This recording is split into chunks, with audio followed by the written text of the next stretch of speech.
What's good, y'all? Smash that like button, hit that subscribe, because it's time for another episode of Cooking with Frank. Hope everyone's having a chill Sunday, maybe spending it with family, friends, or just whoever you rockin' with at this point in your life. Today, we're going to talk about a mix of topics. We're not sticking to one lane. We'll bounce around a bit and hit on a few things going on out here in the world, especially involving our favorite disaster, Tiffany Hard. Now, yeah, I'm bringing the bad news. But don't trip. All ain't lost. There's still hope. So, let's get into it. Once again, Tiffany Houdini Hard somehow slid out of trouble. And we already know she's a pro at this. Every time she's dragged into court, facing jail, contempt, perjury, she always finds a way to dodge it. So now Beau Brisket Brinley, her go-to lawyer, is clearly earning that paycheck. Whatever she's giving him, it must be worth it. Because, yet again, she skated off clean on this FOIA request mess. Now, let's talk about them Edgar County watchdogs. Man, I really thought they were the good guys, standing on principle. Turns out, these dudes just want a check. That's it. They went after Tiffany because she didn't produce a document she claimed she brought to a meeting, held it up like it was proof. But now it's looking like that might have been fake. Definitely wasn't the credit card doc that caused this drama. The judge told her, $1,000 a day until you cough it up. But then Brisket rolled in with a second affidavit, and apparently that was good enough for Judge Moreland. And honestly, I think Judge Moreland needs to be looked into. Maybe all of them do. There's way too many judges letting Tiffany slide after everything she pulled.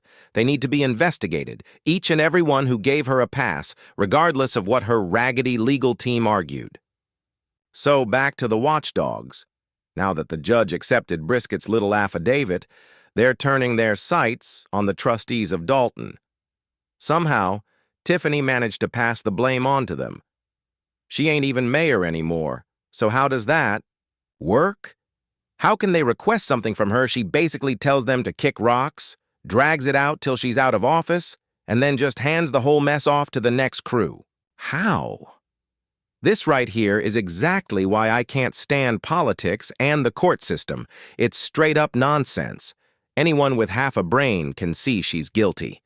That being said, I wasn't expecting her to get locked up over a FOIA case. Nobody else has gone to jail for that. But I thought, bare minimum, they'd hit her with the fines. Nope, not even that. But hey, we're not crying about it, because the real heat is coming. The FBI is investigating. Shout out to my guy Carlton over at Go Political. Smart dude. Solid channel. He just dropped a video about Tiffany's mess. Go check that out. Now don't get it twisted. This little win for her, that's just a weak base hit in a blowout baseball game. You're down 11-0 in the ninth inning, and you managed to tap one to first base. That's what this is. What are the odds of coming back from that? About the same as the odds of beating an FBI case, nearly zero. Their conviction rate is like 99.95%. It's like comparing it to Angel Reese missing a layup. Okay, not the best analogy, but you get me. Anyway, don't panic. The feds move slow for a reason. There's a lot of mess to sort through. Tiffany got a whole network of folks involved, and once they start feeling the heat, they're gonna talk. Trust me, once people start hearing 3 to 5 years as an option, suddenly everyone remembers what Tiffany did. You're already seeing people jumping ship, former allies distancing themselves. Caphotimus over in Ina, Andrew Holmes, Stanley Blue Fence Brown, they're all still around in Dalton, but pressure makes people crack. And that pressure's coming. I've been saying it over and over. It's coming. Let her enjoy her little moment. Let her get on Facebook and pop her talk. Let her laugh. Because when the FBI comes calling, it's a whole different ball game. Your little courthouse buddies won't be able to help. You'll need to pay real lawyer money now. My guess? Brisket's getting dropped. What he pulled to get you out of that FOIA mess was weak. And let's be real. We all know what happened to that document. If it ever existed, I'd bet Tiffany. And Leotis torched that thing in a dumpster behind the car wash. Just my opinion. But seriously, what were they burning? You're on your way out of office, already lost the election, and you got flames going behind the building? Come on, should have been police out there immediately. But nope, not one squad car showed up. Just her out there lurking in the shadows, probably with Leotis, setting fire to evidence. I believe that. And that fire might come back to haunt her, too. There's no reason to burn up anything unless it was incriminating, like those receipts. So, yeah, Tiffany, go ahead and take your little trips to Cali or Atlanta. Enjoy the fake peace while it lasts. Because when they come for you, it's back to Illinois, and you're going to be staring down some serious time. I want to see you smile then. I don't care if it takes 3 years. I'll be right there when you finally get indicted. Count on that. The bank I've been with since I was a teenager suddenly told me they had no record of my account. When I called to ask, they said both my personal account and the Frederick Douglass Marcus G.B. Academy account have been frozen. There's an investigation on both. I asked if it was because they suspected me of fraud, and they said no. It's not suspicion of fraud on my part, but suspicion of fraudulent activity. Apparently, someone has been trying to access my personal account and the school account. Honestly, that's just the bank's way of freezing things. Nobody else can do that. Like I said earlier, Dr. Umar Eaton Day, the intercontinental rib-tip chicken-slinging pimp, it's the bank that froze your accounts. It's not surprising since you've been banned from other payment platforms. Before. The bank just doesn't want your money anymore. Not all money is good money, Umar. There you are. Sitting in your car somewhere, maybe Philadelphia, with your African headband, acting like one of those culture pimps, hotep-type guys, talking black this, black that. But you've got several baby mamas and don't practice what you preach.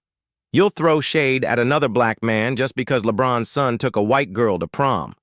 What's worse, that, or you having 3 or 4 baby mamas and no real job? Maybe that's why you don't use those so-called degrees in psychology or all that intergalactic intelligence stuff you talk about. Most people with PhDs or MDs have jobs. So why don't you? Why refuse to work? Is it because you don't want to pay child support for kids you're not supporting? Man, this dude is a joke. He's like a Tiffany Hard but has been running his mouth for over a decade. It's unbelievable the things people get away with. The federals should have arrested this man a long time ago. He's already been banned in multiple states from accepting donations and kicked off various payment platforms. Yet he keeps claiming his school is about to open. Opening a school involves a ton of legal hurdles. Do you really think he cares about any of that? He says he has no money, but somehow he's about to open a school and hire teachers. How long are people going to fall for this nonsense? Don't be foolish your whole life. If you supported Umar and have realized it's a scam and stopped, salute to you.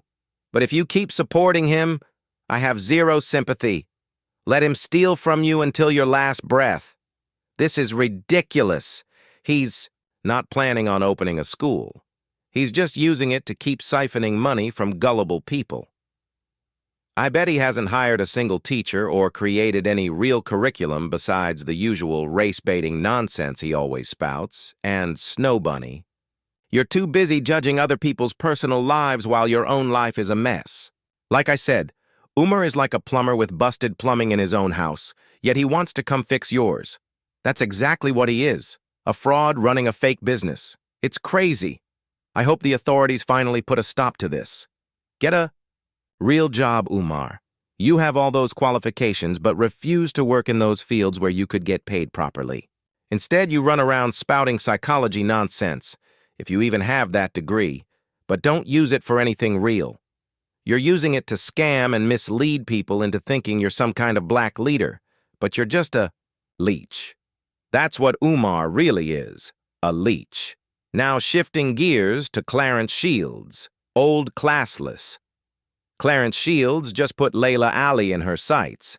Clarence had a fight last night and won, bringing her record to 17-0 with 3 knockouts. Some athletes today are so full of themselves despite not having done much impressive. Yeah, Clarence can fight. She's one of the top women fighters right now. But that's not saying much. The competition in women's boxing is weak, kind of like the WNBA. If you play halfway decent, You're a superstar. Clarence has skills, but I liked Layla Ali better. Back in the day, Layla was knocking women out so hard they had to get part-time jobs. If you fought Layla Ali, you'd probably come back with a concussion. Sure, Layla fought some low-level competition too, but I'm not sure they were as bad as the ones Clarence faces. And the sad part? Clarence can't even knock those women out. They're bartenders, real estate agents, firefighters, not professional-level boxers. Yet we give Clarence all this credit.